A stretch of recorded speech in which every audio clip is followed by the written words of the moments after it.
Hello students, welcome to the new video of DP Goयल full book solution series. So students, आज की video में हम करने वाले हैं जनरल एंट्री में जीएसटी चैप्टर का क्वेश्चन नंबर 7। इससे पहले के पिछले क्वेश्चंस में पिछली वीडियो में करा चुका हूं। जिन स्टूडेंट्स ने वीडियोस नहीं देखी हैं जाके देख सकते हैं। तो चलिए स्टार्ट करते हैं। क्वेश्चन देखिए, pass the entries in the books of Jagdish Mishra of Lucknow UP assuming CGST 6% and NCST 6%। तो किसकी बुक्स में हमें एंट्री करनी है? जगदीश मिश्रा ऑफ लखनऊ यूपी, मतलब हम जो है हम जगदीश मिश्रा हैं यूपी के और हमें दूसरी ट्रांजेक्शंस को रिकॉर्ड करना है। तो हमें एक बात का बड़ा ध्यान रखना होता है कि हमारी स्टेट है यूपी। अगर यूपी के अंदर सामान बिका तो सीजीएसटी एसजीएसटी दोनों लगेंगे, पर अगर यूपी के बाहर सामान गया तो जो टैक्स लगेगा उसका नाम होगा आईजीएसटी। ठीक है, तो पहली ट्रांजेक्शन देखो, purchase goods for 2,50,000 from Virendra Yadav of Patna Bihar. अब हम देखो तुमने वीरेंद्र यादव से सामान खरीदा है, वो बिहार का है, इट मींस यहाँ पे जो टैक्स लगेगा वो कौन सा लगेगा? वो आईजीएसटी लगेगा। तो हमारे पास एंट्री क्या होगी? तो 5 मार्च को एंट्री हो रही है, तो लिखेंगे हम क्वेश्चन नंबर 7 और 5 मार्च 5 को परचेज कर रहे हैं। परचेज की एंट्री क्या होती है? परचेज हमेशा डेबिट होता है, मींस परचेज आएगा पहले परचेज अकाउंट डेबिट, और परचेज के साथ ही क्या आता है? टैक्स आता है जो भी लगना होता है। तो यहाँ पे टैक्स कौन सा लगेगा? स्टेट चेंज है तो इनपुट लगेगा, क्योंकि परचेज पे टैक्स लगता है इनपुट और सेल पे लगता है आउटपुट। तो यहाँ पे टैक्स लगेगा input IGST account debit to. पैसा हमने दिया नहीं है, उधार सामान खरीदा है, तो उसका नाम आ जाएगा, क्या नाम है उसका? वीरेंद्र यादव। वीरेंद्र यादव नाम आ गया। परचेज थी 2,50,000 की। आईजीएसटी कितना हो जाएगा? दोनों जीएसटी को जोड़ देना है, 6%, 6%, 12%। तो यहाँ पे 12% दे रखा है। वैसे 12% वाला स्लैब अब गवर्नमेंट ने बंद कर दिया है, लेकिन हमारा मकसद यहाँ पे ये सिंपल है कि हमें सीखना है। अगर 12% नहीं भी है, कोई और टैक्स स्लैब होगा, हमें इसको क्वेश्चन को बस सॉल्व करना है, जो भी दिया है उस हिसाब से सॉल्व कर देते हैं। लेकिन 12% टैक्स अब जीएसटी के स्लैब नहीं है। 6%, 6%, 12% लग जाएगा। तो 2,50,000 का 12% अगर हम निकालेंगे तो हमारी वैल्यू आ जाएगी 30,000 की।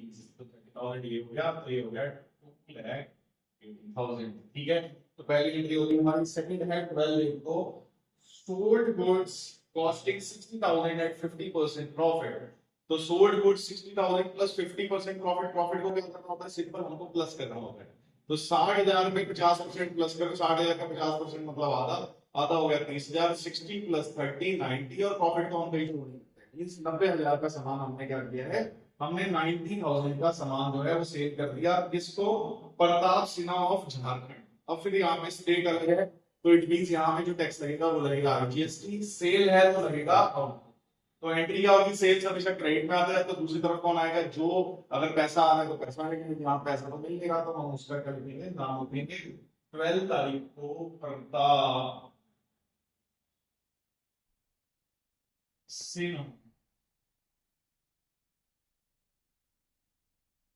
Sinha debit to sales account और टू आउटपुट आईजीएसटी अकाउंट। ठीक है, सेल्स कितनी थी हमारी? सेल थी 90,000, अभी हमने कैलकुलेट करी, और 19,000 का 12% हो गया 10,800। तो टोटल हमारी वैल्यू आ गई 1,08,000। ठीक है, अब नेक्स्ट देखते हैं। Next entry, purchase goods for 70,000 from Ramnath of Kanpur UP against cheque. अब देखो ये यूपी के अंदर ट्रांजैक्शन किया, तो यहाँ पे टैक्स कौन सा लगेगा? सीजीएसटी एसजीएसटी दोनों लगेंगे। ठीक है, अब हमने सिंपल परचेज किया है, तो परचेज किया है तो एंट्री क्या होगी? Purchase account debit. ठीक है, परचेज कितने का किया है? 70,000 का, तो 70,000 आ जाएगा। अब यहाँ पे परचेज पे जो टैक्स लगता है कौन सा होता है? वो होता है input. Input CGST account debit, input SGST account debit, दोनों टैक्स हम लगाएंगे। इसका 6% हो जाएगा। 6 7 is 42, means 4200 and 4200 टू। ये हमने उसको पेमेंट कर दी है चेक पे, मतलब हमारे बैंक से पेमेंट होगी। अब इसका टोटल करो तो ये आएगा 78,400। ठीक है, sold goods at Varanasi UP costing 2,20,000 at 33.1/3% profit less rate discount 10% against cheque which was deposited the bank. तो इसमें बोल रहा है कि हमने सामान बेचा कितने रुपए का? 2,25,000 रुपए का सामान बेचा है। वो 33 1/3% प्रॉफिट। प्रॉफिट को सिंपल प्लस कर देते हैं और 33 1/3 यहीं पे भी लिखा हुआ, उसका शॉर्टकट क्या होता है, जस्ट डिवाइड बाय 3। इसको 3 से डिवाइड कर दो तो कितना आ जाएगा, 75,000 आ जाएगा। हमारा टोटल वैल्यू हो गई 3 लाख। अब 3 लाख के बाद भैया इसके ऊपर ट्रेड डिस्काउंट है, तो ट्रेड डिस्काउंट को हम माइनस करते हैं, दिखाते कहीं नहीं है, तो इसका ट्रेड डिस्काउंट 10% आ जाएगा। 30,000 माइनस करते हो तो कितना हो गया, 2,70,000, 2,70,000 रुपया हो गया। अब हमने ये सेल कर लिया तो सेल नीचे की साइड आता है। अब स्टेट बुकिंग है तो इसमें टैक्स दोनों लगेंगे, आउटपुट सीजीएसटी और एसजीएसटी। और ऊपर की साइड क्या आएगा, इसने हमें पैसा दे दिया है, तो पैसा दे दिया है तो ऊपर की साइड आएगा बैंक, तो हम लिखेंगे bank to sales account. Sale कितने की करिए, 270 की पता है हमको। उसके बाद टू सेल पे output tax, output CGST and to output SGST account. 2,70,000 का 6%, 270 का 6% आएगा 60,000 आ जाएगा 60,200। अब इन दोनों का टोटल करके हम यहाँ लिख देंगे, मींस हमें जो पैसा मिला होगा वो कितना मिला होगा, 2,400। ठीक है। अब नेक्स्ट देखते हैं 20 को, पेड रेंट 25,000 बाय चेक। अब हमने रेंट की पेमेंट कर दी। रेंट होता है किराया, और इन आइटम्स पे टैक्स नहीं लगता है, जितने भी आइटम्स लिखे हैं इसके अंदर कहीं पे भी रेंट नहीं है, इट मींस रेंट के ऊपर भी जीएसटी लगेगा। अब रेंट के अंदर जीएसटी कौन सा लगेगा, दोनों लगेंगे, क्योंकि हम सेम स्टेट में हैं, वहां पे स्टेट का कोई नाम नहीं है, तो वहां पे सीजीएसटी एसजीएसटी दोनों लगेगा। रेंट हम दे रहे हैं तो हम, इट मींस टैक्स भी हम ही देंगे, तो टैक्स कौन सा लगेगा, इनपुट वाला टैक्स। तो एंट्री क्या बनेगी, 20 तारीख को एंट्री बनेगी, rent account debit input CGST account debit input SGST account debit to.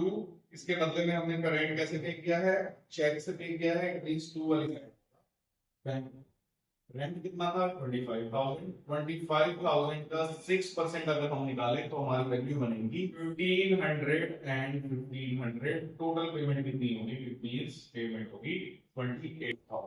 अब देखो लास्ट एंट्री देखते हैं, payment made of balance amount of GST. तो मैंने पिछली वीडियोस में बताया था कि ये वाली एंट्री बहुत सारे स्कूल छुड़वा देते हैं। अगर आपके स्कूल ने भी छुड़वा दी है तो आप यहीं तक पढ़ सकते हैं। अगर आपके स्कूल ने करवाई है या आप चाहते हो कि आपकी जीएसटी पेमेंट कैसे होती है वो एंट्री सीखना चाहते हो, तो इस वीडियो में आप रह के वो सीख सकते हैं। तो सबसे पहले अगर पेमेंट हमको करनी है जीएसटी की, तो सबसे पहला काम हमारा क्या होता है कि सबसे पहले ये पता लगाओ कि टैक्स इस क्वेश्चन में कौन कौन से लगे हैं और वो कितने लगे हैं। सबसे पहले हम जो चेक करते हैं, हमारा काम होता है आउटपुट चेक करना। तो सबसे पहले हम देखेंगे आउटपुट टैक्स कौन कौन से लगे।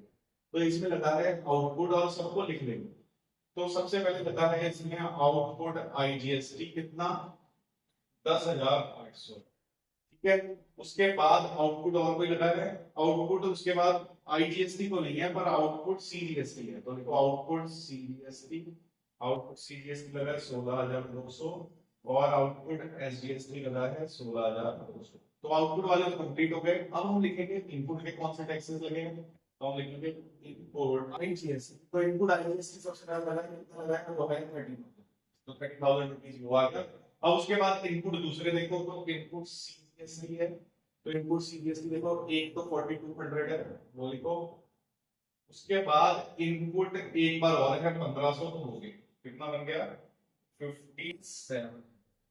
तो इनपुट सीजीएसटी कितना है, एसजीएसटी की सेम होगा, मींस एसजीएसटी की 4200 प्लस 1500 कितना बनेगा 57। अब देखो जो हमें क्वेश्चन में टैक्स की पेमेंट करनी होती है वो मैंने पहले भी बताया पिछले वीडियोस में कि आउटपुट वाली पेमेंट करनी होती है। तो मींस सबसे पहले इस सीक्वेंस में ही पेमेंट होगी, पहले आईजीएसटी की पेमेंट होगी।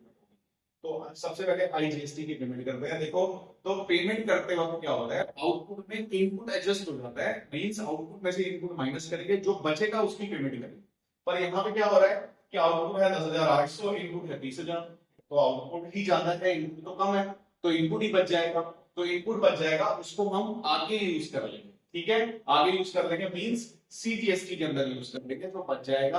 अगर लास्ट में फिर भी बच जाएगा, फिर वो हम अगले महीने में यूज करेंगे।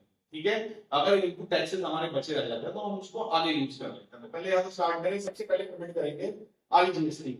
तो पेमेंट क्या होता है, सबसे पहले लिखेंगे आउटपुट IGST अकाउंट डेबिट, इसकी पेमेंट करने के लिए हमने कोई पैसा नहीं दिया और सीधा क्या किया, जो हमने इनपुट IGST दे रखा था उसको एडजस्ट कर दिया। तो आउटपुट बन रहा था 10,800 रुपए, तो 10,800 IGST एडजस्ट कर दिया और आउटपुट IGST की पेमेंट।